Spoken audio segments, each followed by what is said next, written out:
Hi అండి, నమస్తే. Welcome to sweety home. ఈరోజు మనము రాయలసీమ స్పెషల్ రెసిపీ కలర్ రైస్ని ఈజీగా టేస్టీగా ఎలా తయారు చేసుకోవచ్చో చూద్దామండి. మేము మా ఇంట్లో తయారు చేసుకునే విధంగా మీకు చూపించబోతున్నాను. ఈ ప్రాసెస్లో తప్పకుండా మీరు ట్రై చేసి చూడండి. ఈ కలర్ రైస్ చాలా టేస్టీగా ఉంటుంది. ఈ రైస్ని చికెన్ కర్రీతో కానీ, ఆలూ కర్రీతో కానీ, పెరుగు చట్నీతో కానీ సర్వ్ చేసుకుంటే చాలా టేస్టీగా ఉంటుంది. ఈ వీడియో మీరు లాస్ట్ వరకు చూసి తప్పకుండా ట్రై చేయండి. మీకు ఈ వీడియో నచ్చితే లైక్ చేసి షేర్ చేయండి. ఇప్పుడు తయారీ విధానం చూద్దాం. ముందుగా 1/2 కిలో వరకు బాస్మతి రైస్ని తీసుకొని 2 టైమ్స్ బాగా వాష్ చేసుకోవాలి.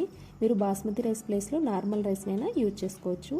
ఇక్కడ మెజర్మెంట్ ప్రకారం అయితే ఈ గ్లాస్తో 2 గ్లాసెస్ రైస్ తీసుకున్నానండి. ఈ రైస్ని 2 టైమ్స్ వాష్ చేసుకున్న తర్వాత వాటర్ నింపి 1/2 అవర్ వరకు రైస్ని నానబెట్టి ఉంచుకోవాలి. రైస్ని పక్కకు పెట్టుకొని కావాల్సిన పదార్థాలని చూద్దాము. మీడియం సైజు ఒక టమాటోని తీసుకొని ఈ విధంగా సన్నగా స్లైసెస్గా కట్ చేసుకొని పెట్టుకోండి. తర్వాత కొద్దిగా పుదీనా, కొత్తిమీర తీసుకొని ఈ విధంగా సన్నగా కట్ చేసుకోండి. అలాగే 4 to 5 పచ్చిమిర్చి ఈ విధంగా సన్నగా పొడవుగా కట్ చేసుకోండి. అలాగే మీడియం సైజు ఉల్లిపాయని ఈ విధంగా సన్నగా స్లైసెస్గా కట్ చేసుకొని తీసుకోండి. అలాగే 1/2 ఇంచ్ అల్లము, అలాగే కొద్దిగా వెల్లుల్లి రెబ్బలు, అలాగే కొద్దిగా ఎండు కొబ్బరి తీసుకోండి. అలాగే 1/2 ఇంచ్ వరకు దాల్చిన చెక్క, ఒక 4 లవంగాలు, ఒక బ్లాక్ ఇలాచి, 2 బిర్యానీ ఆకులు, 1/2 టేబుల్ స్పూన్ సాజీరం తీసుకోండి. తర్వాత మిక్సీ జార్ తీసుకొని అందులోకి ఎండు కొబ్బరి, వెల్లుల్లి రెబ్బలు, అల్లము యాడ్ చేసుకొని ముందుగా పైన పౌడర్లా గ్రైండ్ చేసుకోండి. ఈ విధంగా గ్రైండ్ చేసుకున్న తర్వాత ఇందులోకి 2 టేబుల్ స్పూన్లు వాటర్ యాడ్ చేసుకొని పైన పేస్ట్లా గ్రైండ్ చేసుకోవాలి. చూడండి, ఈ విధంగా వీడియోలో చూపించిన విధంగా పైన పేస్ట్లా గ్రైండ్ చేసుకొని పక్కకు పెట్టుకోండి. తర్వాత స్టవ్ ఆన్ చేసుకొని గిన్నె పెట్టుకొని అందులోకి 2 టేబుల్ స్పూన్ల వరకు నెయ్యి యాడ్ చేసుకోవాలండి. తర్వాత 2 టేబుల్ స్పూన్లు ఆయిల్ని యాడ్ చేసుకోవాలి. మీకు కావాలంటే మొత్తం ఆయిల్నైనా తీసుకోవచ్చు. ఈ ఆయిల్ నెయ్యి కొద్దిగా హీట్ అయ్యాక ఇందులోకి కొద్దిగా సాజీరా, దాల్చిన చెక్క, లవంగాలు, బ్లాక్ ఇలాచి, అలాగే బిర్యానీ ఆకు యాడ్ చేసుకొని వీటిని ఒక 2 మినిట్స్ వేయించుకోవాలి. ఈ విధంగా బాగా వేయించుకున్న తర్వాత ఇందులోకి మనం కట్ చేసి పెట్టుకున్న ఉల్లిపాయ ముక్కలు ఉన్నాయి కదా, వీటిని కూడా యాడ్ చేసుకొని ఫ్లేమ్ని మీడియంలోకి పెట్టుకొని ఒక 2 మినిట్స్ బాగా వేయించుకోవాలండి.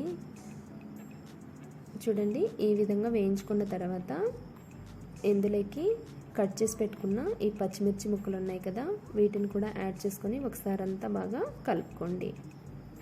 ఈ విధంగా వేయించుకున్న తర్వాత ఇందులోకి టమాటో స్లైసెస్ని కూడా యాడ్ చేసుకొని బాగా కలుపుకొని ఈ టమాటో ముక్కలు మెత్తబడే వరకు వేయించుకోవాలి.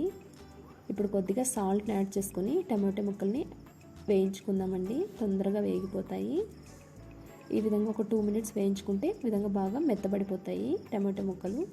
ఈ విధంగా మెత్తబడ్డాక మనం ముందుగా గ్రైండ్ చేసి పెట్టుకున్న ఈ ఎండు కొబ్బరి మసాలా పేస్ట్ ఉంది కదా, దీన్ని కూడా యాడ్ చేసుకొని ఈ మసాలా పేస్ట్లో ఉన్న పచ్చివాసన అంతా పోయే వరకు బాగా 2 మినిట్స్ వేయించుకోండి. తర్వాత కొత్తిమీర, పుదీనా యాడ్ చేసుకొని ఒకసారి బాగా అంతా కలుపుకోండి. ఆ తర్వాత 1/2 టేబుల్ స్పూన్ వరకు కారం, 1/2 టేబుల్ స్పూన్ ధనియాల పొడి యాడ్ చేసుకొని ఒకసారి అంతా మిక్స్ చేసుకోండి. తర్వాత ఇందులోకి వాటర్ని యాడ్ చేసుకోవాలండి. 2 గ్లాసుల రైస్కి 3.5 గ్లాస్ వరకు వాటర్ని యాడ్ చేసుకుంటే సరిపోతుంది. ఈ విధంగా 3.5 గ్లాస్ వాటర్ యాడ్ చేసుకొని రుచికి సరిపడా సాల్ట్ని కూడా వేసేసుకొని ఒకసారి అంతా బాగా కలుపుకోండి. ఈ విధంగా కలుపుకొని మూత పెట్టి ఈ ఎసురు రోలింగ్ బాయిల్ అయ్యే వరకు ఉడికించుకోవాలి. ఈ విధంగా ఉడుకుతూ ఉన్నప్పుడు ఇందులోకి మనం ముందుగా నానబెట్టి ఉంచుకున్న రైస్ని యాడ్ చేసుకోవాలి. ఈ రైస్ అంతా ఒకసారి కలుపుకొని ఇందులోకి సాల్ట్ సరిపోయిందో లేదో ఒకసారి చెక్ చేసుకోండి. సాల్ట్ సరిపోకపోతే మరికొద్దిగా సాల్ట్ని యాడ్ చేసుకోండి. ఇక్కడ సాల్ట్ సరిపోలేదు కాబట్టి నేను కొద్దిగా సాల్ట్ని యాడ్ చేశాను. ఈ విధంగా సాల్ట్ని యాడ్ చేసుకొని మరోసారి అంతా రైస్ని కలుపుకొని మూత పెట్టి పొంగు వచ్చి ఉడుకుతూ ఉన్నప్పుడు మూత తీసేసి పక్కకు పెట్టుకొని ఫ్లేమ్ని హైలో పెట్టుకొని ఒక 5 మినిట్స్ బాగా ఉడికించుకోవాలి. ఈ విధంగా వీడియోలో చూపించిన విధంగా మూత పెట్టకుండా ఉడికించుకున్నట్లయితే వాటర్ మొత్తం ఇంకిపోయి రైస్ లోపల వైపు మాత్రమే వాటర్ ఉంటుందండి. ఈ విధంగా ఈ స్టేజ్లో మూత పెట్టేసుకొని ఫ్లేమ్ని మీడియంలోకి టర్న్ చేసుకొని మరో 5 మినిట్స్ ఉడికించుకోవాలి. మరో 5 మినిట్స్ తర్వాత ఒకసారి చెక్ చేసుకోండి. ఈ విధంగా మీరు చెక్ చేసినట్లయితే రైస్ లోపల కొద్దిగా తడిగా ఉన్నట్లయితే మరోసారి మూత పెట్టుకొని ఫ్లేమ్ని సిమ్లో పెట్టుకొని 2 మినిట్స్ ఉండనివ్వండి. 2 మినిట్స్ తర్వాత ప్లేట్ తీసి చూస్తే ఎమ్మి కలర్ రైస్ రెడీ అయిపోతుంది. ఈ విధంగా మీరు తప్పకుండా ట్రై చేయండి. మీకు ఎలా వచ్చిందో కామెంట్ సెక్షన్లో తెలియజేయండి. Thanks for watching.